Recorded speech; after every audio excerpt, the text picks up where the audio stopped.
Welcome to this special podcast in the run up to International Women's Day 2025, which is Population First Hat Off at author Shyam Benegal, who passed away sadly on December 23rd, 2024.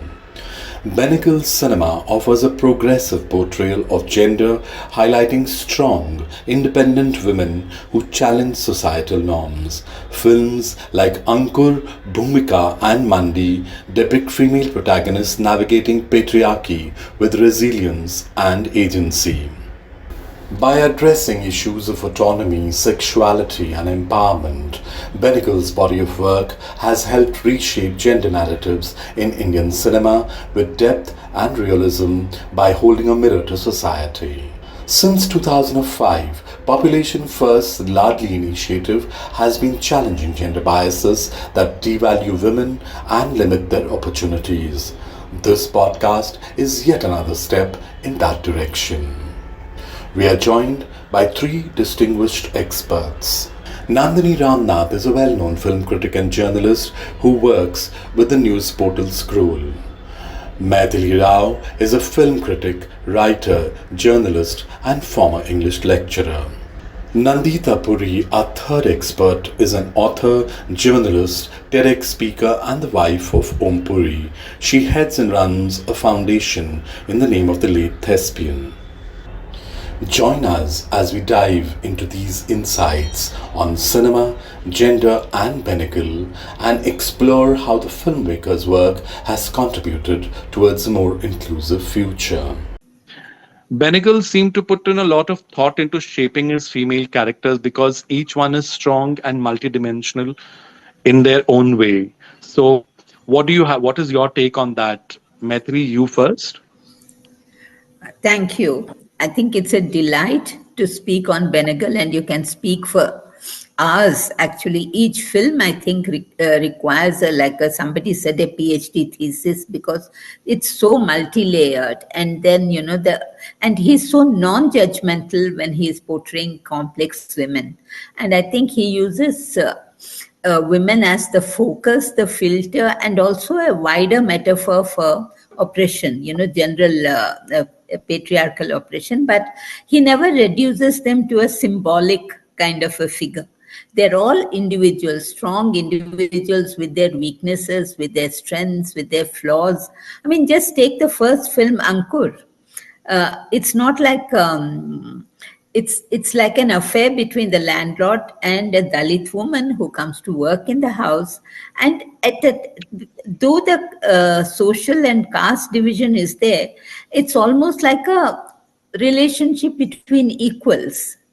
And though she's married to a man that she's, who's so loving, he's deaf mute, but still she doesn't feel any guilt that she's having this affair.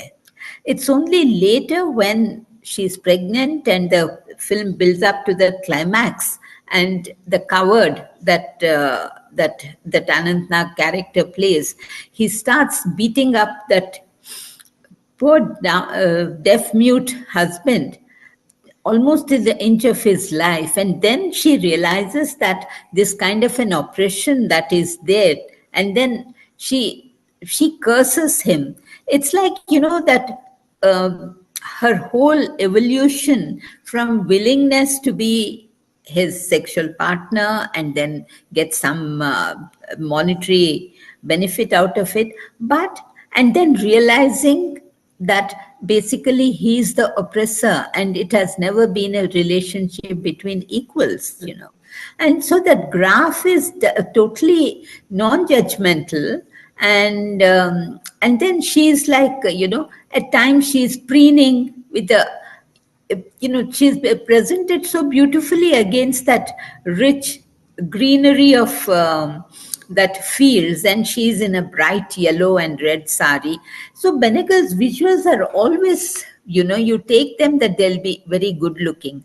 And the thing that with him is, again, the way he uses the local dialect and the language. I think he's the first filmmaker to make Hindi a regional language. In so many films, in Dakkani, I mean, he uses Dakkani in Ankur, Mandi, and Nishant, and later Well Done Abba.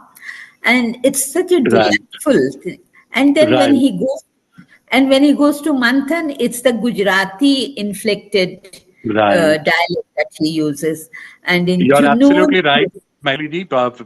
When you talk about how he has used language, but do you also feel, Nandini, that his female protagonists challenge traditional patriarchal norms in a way that audiences still, even today, when they look at those films, they have significant takeaways from their journeys. And we have Nandita joining us already. I can see her on screen. Yes, yes, yes, Nandini. Please go Hi, ahead. hi, hi. Hi, Hi. Bhumika. Hi, Maithili. Yes, like Maithili said, we can talk about Mr. Benegal till the cows come home. For me, one of the most, it's amazing how many of Mr. Benegal's films endure even today. A lot of the films made in that period have not aged well, but some of Benegal's films are very modern. For me, when Me Too became very, when the world started talking about Me Too, I found myself revisiting Bhumika, which for me is one of the greatest films ever made about a woman. As you know, Bhumika is it's based on Hansa Vadkar. It's a very complicated story about a very complicated woman who makes a lot of what we'd call bad choices or questionable choices. She is neither punished for them nor is she judged for them. And she finds herself through those choices. What is remarkable about that film and some of Benegal's other films is that these are working women. These are women in active sexual relationships. Like Maithili mentioned with Ankur, they are making choices. They are not just sheep who are. They don't fit that classical thing of I am an exploited woman and I have been oppressed into this. They do go into this. They realize along the way what they are doing. This is, I guess, what they call in sociology women with agency. So yes, I think Benegal had women who were complicated. They were working women. It's for somebody like me who was a young person watching these films at that time. These films have unconscious subliminal influences on you, and we saw a lot of working women, not conventionally attractive women doing things that we didn't know women could do in a film on the screen, and it was such a contrast to the other very frippery 70s, kind of everybody running around in pastel shades and peppermint colors. So yeah, I think these women were earthy, grounded. They stumbled a lot, they made mistakes, but you went along with them and you remember them because the journeys that they've taken continue even today. Actually, Nandini is right. Nandita, I want to bring you in here. I wanted to ask you that very often you notice whether it is in Bhumika or in Trikal, you see some of these characters. They are also doing things which sometimes can be a bit shocking. That yeah, they're not really like they take on life like it comes, and they negotiate their way through it like it comes.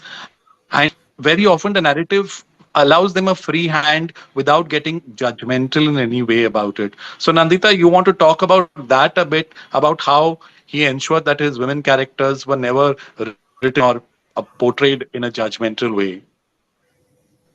Well, because that is typical Shyam Benegal. Shyam Babu himself never judged anyone, and more so the women. Well, I've just, I've been out and I've just walked in, and you've two very eminent critics there, Maithili and Nandini. So I think, the last person to be included in this, but nevertheless, uh, what I can say is that Shyam Benegal, when I say that Shyam Benegal was a Renaissance man, and by Renaissance I also mean his view of women.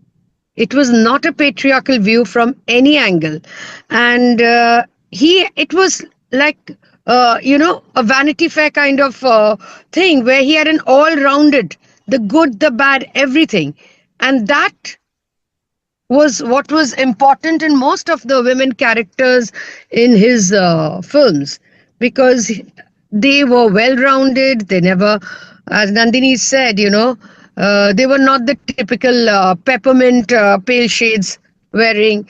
They were very, very working women and sexually active women and everything, with the good and the bad and everything, because that what makes a well-rounded character. And never want to judge, never want to make a statement. He left it to the audience. He presented it and it was for us to decide. So that was the You essence know, of. you're really right. I want to bring all of you into this one when I'm asking the next question. The women characters, Nandini made a beautiful point about how they have agency. These characters are not simply pushovers. The male characters don't get to decide everything, and they're not showpieces there. But they also have agency. As and when something happens, they have agency over doing things. Even if it is a speech impaired character like Fulmani in Mandi, when she even comes back in the end to Rukmini Bai when they're lost in that forest.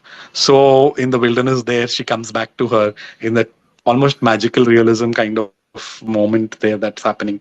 So yeah, I wanted to ask you about how in that era, so ahead of his time, now we are talking of women having agency and women characters and stuff like that. We are talking about it now, but he did not have that grammar then. It was not part of everyday's lingua franca, but at the same time he was able to bring that nuance into his storytelling. How do you think he did that? Any one of you can take this on. Yes, Nandini, you want to? Um, I mean, Maithili and Nandita both will be better, perhaps, equipped to answer this. But my only observation is that Benegal was also reflecting the times he was in, meaning this was a time when feminist struggles had already been articulated. Benegal tapped into a kind of cinema that was already there, right? I mean, for instance, Ray, who was one of his great gurus, had already had a lot of very fantastic and memorable women characters. So I think Benegal reflected his times very faithfully. He was responding to the social currents of his time. He was definitely responding to the progressive, socialist, feminist movements that were around him. And if I'm not mistaken, they kept pace with the cinema. Like in the 80s, when the autonomous women's movement in India really took off, Benegal's films were already there, kind of reflecting that. So yeah, I don't think any great cinema never happens in an isolation, right? It's always either reacting to or running away from perhaps the present currents. So I think that was the greatness of Benegal, meaning he was a very well-read and very sensitive filmmaker and very curious about what was happening around him. And in the best of his films and in the best parts of his career, he always responded to whatever was happening politically, economically, socially, with women or even with men. But do you think, Maithili, would you agree that developing these arcs in the narrative, was it not so ahead of its time at a time when heroines were either pleading to Santoshi Ma to come down from heaven to help them, or saying "Aaj ab tak hai ja main nachungi." So I mean, for Gabbar. So I mean, this was happening around that same time. So it was located in that same time frame. So don't you think the arcs were really ahead of their times? As Nandini said, he's a very well read man, very aware, and then he could talk. You're interviewing him on something else, but he could go off and talk about Cinema Paradiso suddenly, or a contemporary filmmaker, younger filmmaker. He likes their work, and he discussed so that his mind is always, aware of what's happening around him, and also that the political consciousness that was there, economic and political consciousness. He could have been, as I said, a professor of communication if he wasn't a filmmaker, because communicating his ideas without judgmental, I mean, that non-judgmental thing is so important in Benegal. Take a thing like Nishant. You have the abducted woman, that is the schoolmaster's wife, played by Shabana, and then the wife, the new bride in that Haveli, is Smita. Over a period of time, it's a struggle for power for between two women, because somebody said it's the relationship between Shabana and Nasir, because she's so frustrated. She gives in, and there is a kind of even emotional bonding with this man who's abducted her. And when she just suddenly meets her husband at one time, she calls him impotent, useless. What have you done? She doesn't understand what he's gone through. So she's sort of emotionally also thrown in her lot with the abductor. And then there is that it's like a very inarticulate kind of a bond that grows between the two women. Very few scenes, but if you see the camera angles, and Smita feels like, she feels very sorry for that woman, and she's not eating. She comes there, and then she's at the door. She's the mistress of the house, the only woman who is in that house. And she says, "Khalo," and then she says, I think she's concerned about her well-being. That kind of, within 4-5 scenes, he brings about this kind of understanding and a kind of sympathy between two women who would be antagonistic to each other. And Smita, Right. being the innocent, when revolution comes in, that way the theme of revolution is there, the coming of revolution is there in the first trilogy. You remember that Ankur ends with the young boy throwing a stone at the window and at the glass and shattering it. Absolutely. And then in Nishant, I think it has an epic quality. I think it's a much more complex film, the way he has made the film, because there is religion, there is politics, the police, and this is pre-independence India at that time. And then I think the pujari is angry because there's the theft in the temple, and there's another kind of a folksy depiction of Ram Leela kind of a thing. So that is like almost like a farce. So religion is like Right. both the temple priest as well as the regular popular folk art kind of a thing. But then Right, Michael. the angry man, the one who is driven to anger, and then the religion together, when they come together, I feel Benegal is raising a larger issue there. If religion also You're comes into revolution, is it a you're good absolutely right. You're right that he does bring in these layers which actually locates these women. But Nandita, if I can bring you in, when he made his latter day film, like a film like Zubaida, then you notice that this is not, he was working with an actress like Karishma, who was not really, she did not come from the Shyam Benegal school of filmmaking. So, and she's fiery, she's someone who wants to find her place, she's someone who doesn't want to be sort of taken for granted, as it were.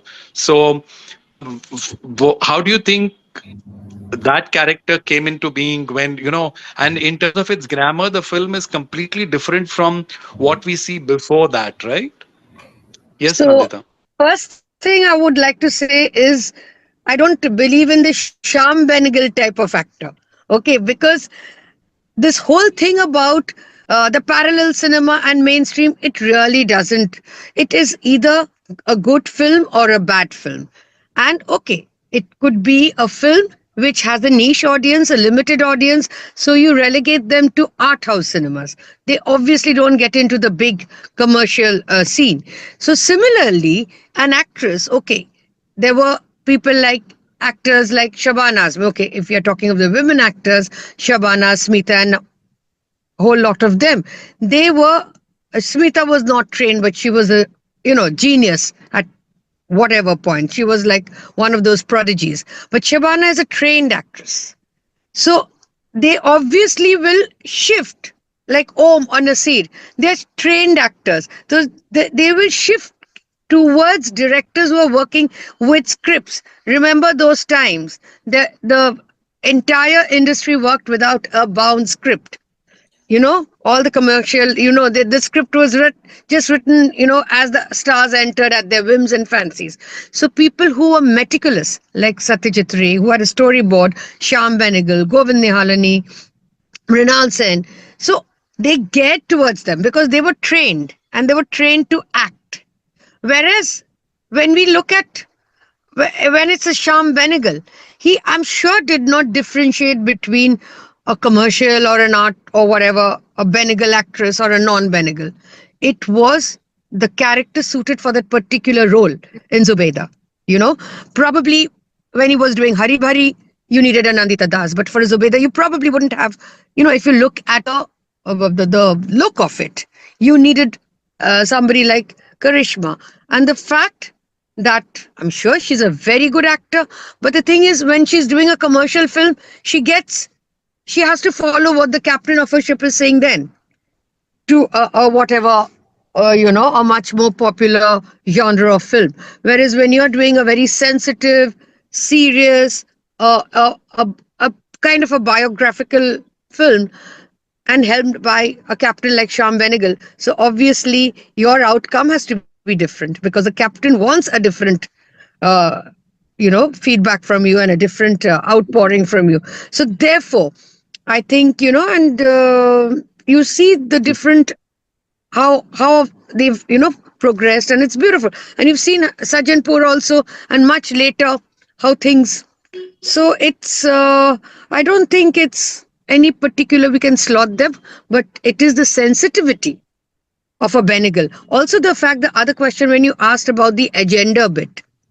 Now, when Shyam Benegal and his contemporaries or even directors today, a very good director, and as Maithili said, a non-judgmental person and a very, very sensitive person, well-read person. When he makes a film, he doesn't make it with an agenda. He makes it because he's socially aware. He's politically aware. And that translates into his filmmaking. And if it is a sensitively done film, it stands the test of time. Whether it was made 50 years ago, whether you see Mandi or Manthan 50 years ago, or 45 years ago, and you see it today, the language is universal. I'd just like to jump in here. What Nandita said about Zubeda and what Maithili also said previously about the other films. I find both Zubeda and Bhumika very interesting because they're not exactly a sort of, you can't pair them together, but both are about the journeys of actresses, very complicated journeys, right? And set with, of course, a different backdrop. And Zubeda is part of the whole sort of loose trilogy about Muslim women.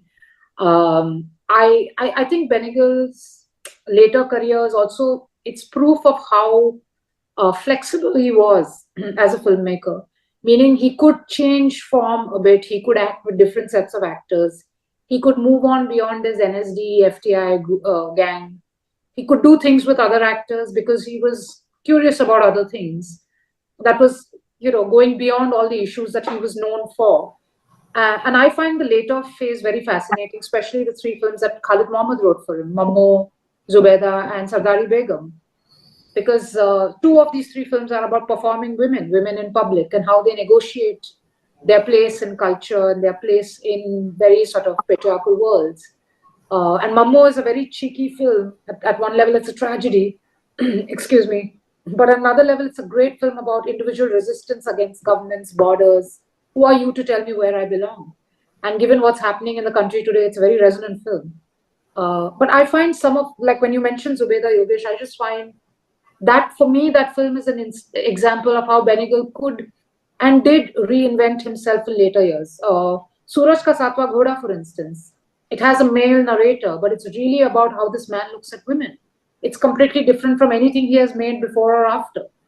So I think he was not only, his curiosity extended to the kinds of stories that he was interested in telling.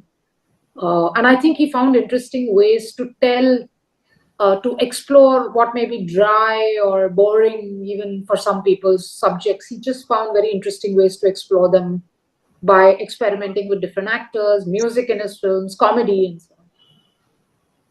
And there is also something that I wanted to bring in one aspect of how even the smaller characters who have very small scenes or lesser lines, sometimes even no lines, even with them, he ensures that they get their time under the sun. He doesn't sort of say, okay, they are just there in the background. He lets them also have, whether it is Soni Razdan, whether it is Anita Kanwar, whether though in those 40 actors that are there in Mandi, you remember each one of them. You cannot forget any one of them. Yes. So it's this is something that I feel very exciting exceptional about him. And like I mentioned, Fulmani, who can't speak, but then Fulmani is someone everybody will remember. So I also, I mean, whenever Benegal, I have interviewed, he's always spoken about how Trikal was his. He would always tell me is his favorite film. Okay, he would say. But in Trikal also, if you notice, those characters are in such gray zones. The kind of Yeah. things they're doing, trying to communicate with the dead and stuff like that, and manipulating their ways around the men in the family. So, but he never gets judgmental about them.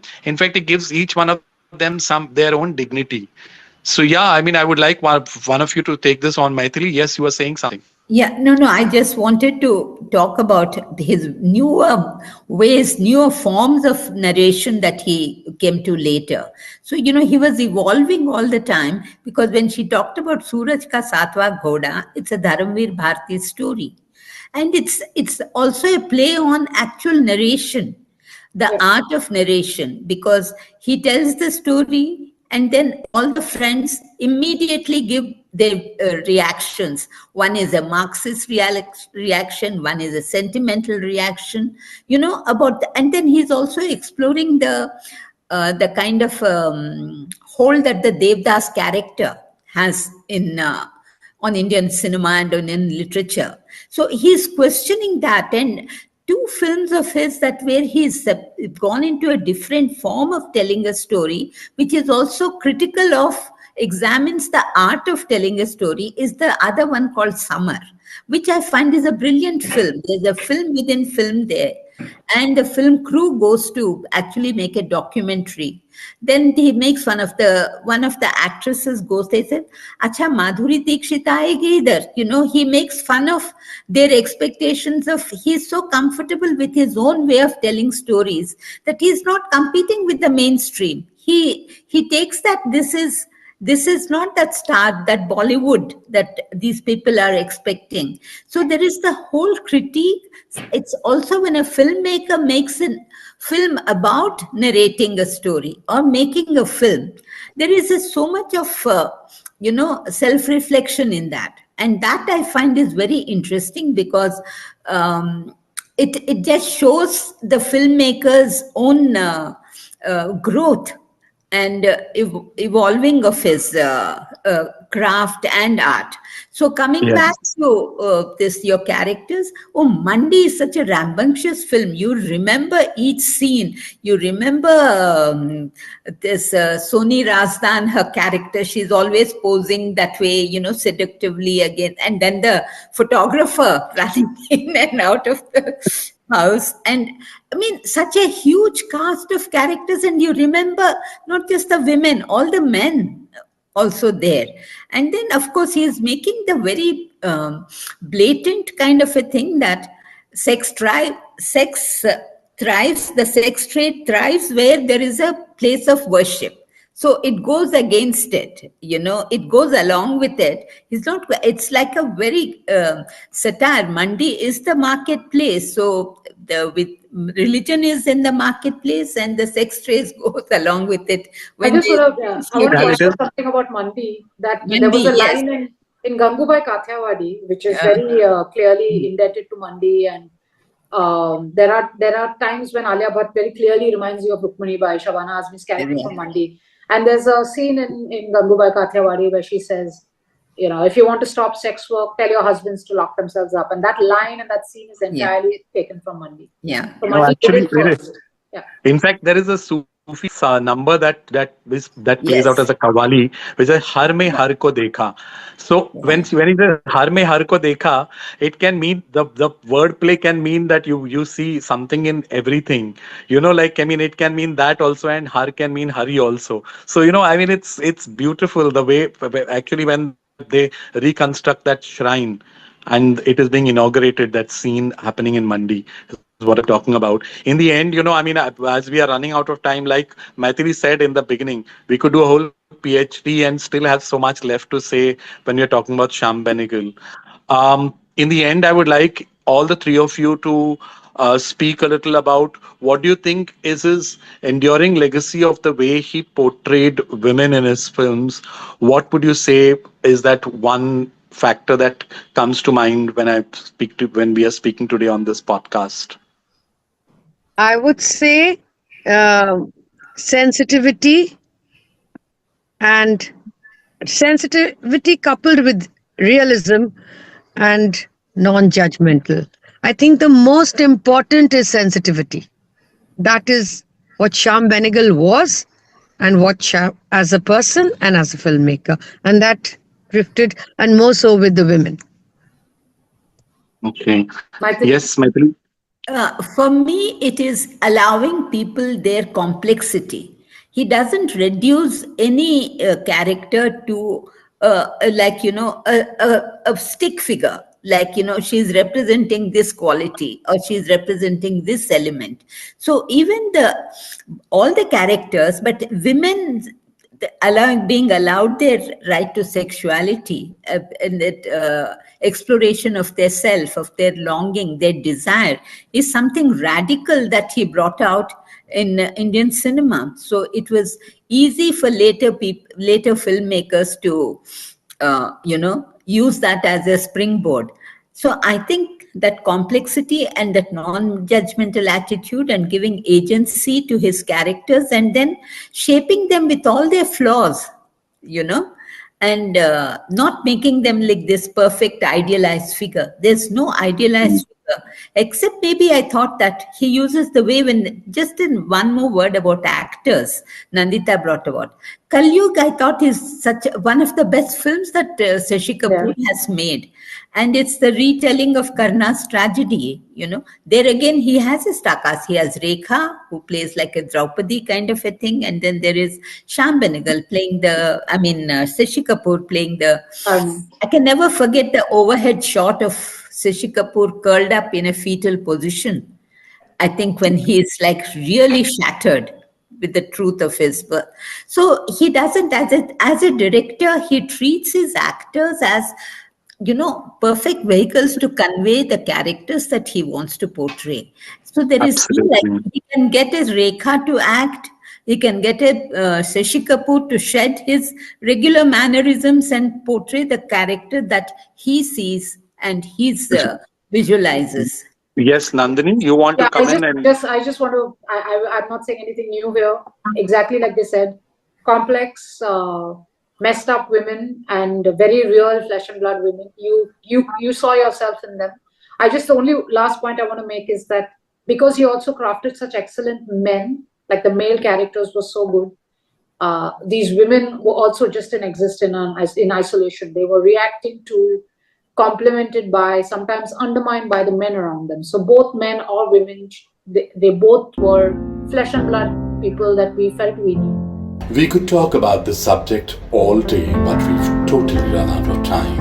Population First thanks all our three experts for the privilege of their time.